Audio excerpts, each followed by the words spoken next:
അല്ല സുഖല്ലേ? Hi, I M അക്ഷര. ഞാൻ ഉണ്ടല്ലോ എന്റെ റൂം മേക്ക് ഓവർ ചെയ്തുകൊണ്ടിരിക്കുകയാണ്. പ്രത്യേകിച്ച് പുറത്തുനിന്ന് സാധനങ്ങളൊന്നും വാങ്ങിക്കാണ്ട് എന്റെ ഉള്ള സാധനങ്ങൾ തന്നെ യൂസ് ചെയ്തിട്ട് മേക്ക് ഓവർ ചെയ്യുക എന്നുള്ളതാണ് എന്റെ main agenda. Make over budget friendly ആക്കാൻ വേണ്ടിയിട്ടാണോ അങ്ങനെ ഒരു തീരുമാനം എടുത്തതെന്ന് ചോദിച്ചാൽ അതൊരു കാരണമാണ്. പക്ഷെ മെയിൻ ആയിട്ടുള്ള കാരണം എന്താന്ന് വെച്ചാൽ എനിക്ക് ഓരോന്ന് ഉണ്ടാക്കി എടുക്കാൻ ഭയങ്കര ഇഷ്ടമാണ്. ഭയങ്കര ഇഷ്ടമെന്ന് പറഞ്ഞാൽ ഭയങ്കര ഇഷ്ടമാണ്. എന്തായാലും എന്റെ മേക്ക് ഓവറിന്റെ മെയിൻ പണികളൊക്കെ കഴിഞ്ഞിട്ടുണ്ട്. ഇനി അലങ്കോല പണികൾ മാത്രമേ ബാക്കിയുള്ളൂ. നിങ്ങൾ ആരും ആ വീഡിയോ ഒന്നും കണ്ടിട്ടില്ലെങ്കിൽ പോയി കണ്ടു നോക്കിയോക്കൊണ്ട് ഇഷ്ടമാണെങ്കിൽ കൂടെ ഉണ്ട്. കഥ പറഞ്ഞതേ ഞാൻ സാധനം ഉണ്ടാക്കി കഴിഞ്ഞിട്ടുണ്ട്. പൂ പോലത്തെ ഇഡ്ഡലി, പൂ പോലത്തെ അപ്പം എന്നൊക്കെ നമ്മൾ പറയില്ലേ, അതേപോലെ എന്റെ പൂ പോലത്തെ കർട്ടൻ ഹോൾഡർ ആണത്. എങ്ങനെയുണ്ട് എന്ന് പറയുന്നുണ്ട്. പിന്നെ ഈ ഐറ്റം ചില്ലറക്കാരൻ നെഹിഹെ. ഈ ഐറ്റം നമുക്ക് 3 തരത്തിൽ യൂസ് ചെയ്യാൻ വേണ്ടി പറ്റും. കർട്ടൻ ഹോൾഡർ ആയിട്ട് യൂസ് ചെയ്യാം, വളയായിട്ട് യൂസ് ചെയ്യാം, പിന്നെ നമുക്ക് മുടി കെട്ടാനും യൂസ് ചെയ്യാം. അത് 1 അല്ല 2 അല്ല 3 തരത്തില്.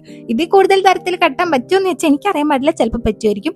ഇത് ഞാൻ പെട്ടെന്ന് കെട്ടിയതുകൊണ്ടാണ് ഇങ്ങനെ വൃത്തിക്ക് കെട്ടുകയാണ്. നല്ല അടിപൊളിയായിട്ട് സൂപ്പർ ആയിട്ട് ഇരിക്കും. അപ്പോൾ സാധനം നിങ്ങൾക്ക് ഇഷ്ടമായോ എന്ന് പറയുന്നുണ്ടു. അപ്പൊ അത്രയേ ഉള്ളൂ. Tata bye bye, see U.